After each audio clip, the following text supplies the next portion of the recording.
पहले भाजपा सरकार ने देश की 80 करोड़ जनता को मुफ्त राशन दिया। नमस्कार दोस्तों, नेहा सिंह राठौर का एक वीडियो आया है, इसको आप सुनिए। कमेंट बॉक्स में हमें अपनी राय जरूर दीजिएगा।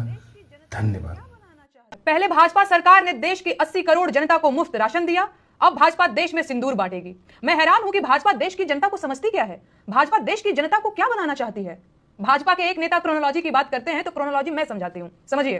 पहले ये लोग झूठ बोलकर और 2 करोड़ नौकरियों का झांसा देकर सत्ता में आए, फिर इन्होंने हिंदू मुसलमान का खेल खेलना शुरू किया, लोगों को आपस में लड़वाया, फिर मुसलमानों की मॉब लिंचिंग हुई, फिर आतंकवाद और भ्रष्टाचार से लड़ने के लिए नोटबंदी हुई, मध्य वर्ग के लोग निम्न वर्ग में आ गए और गरीब लोग सड़क पर आ गए।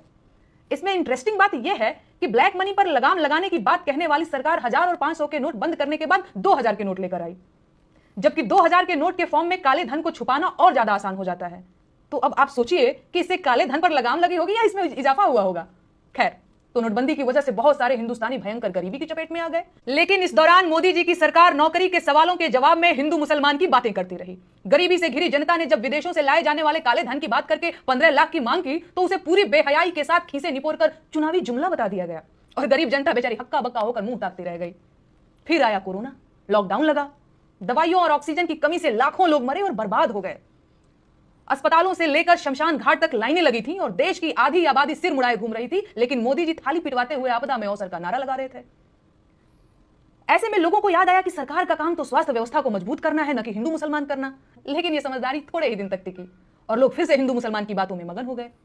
रोजगार की बातें करना अब आउट ऑफ फैशन हो गया है और सरकार से सवाल पूछने पर गालियां दी जाने लगी हैं।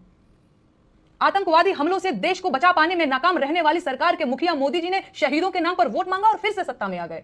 और अब सरकार के चमचे और अंधभक्त रोजगार और महंगाई की बात करने वालों को देश विरोधी कहने लगे थे। तो जाहिर है, भयंकर गरीबी और बेरोजगारी महंगाई के बावजूद लोगों ने इन सवालों को छोड़ दिया और आज हालत यह है कि देश की 80 करोड़ जनता सरकारी खैरात पर जिंदा है। मेरे ऊपर सरकार से सवाल पूछने के लिए देशद्रोह का मुकदमा दर्ज किया जा चुका है और सरकार देश भर को अपना सिंदूर देना चाहती है।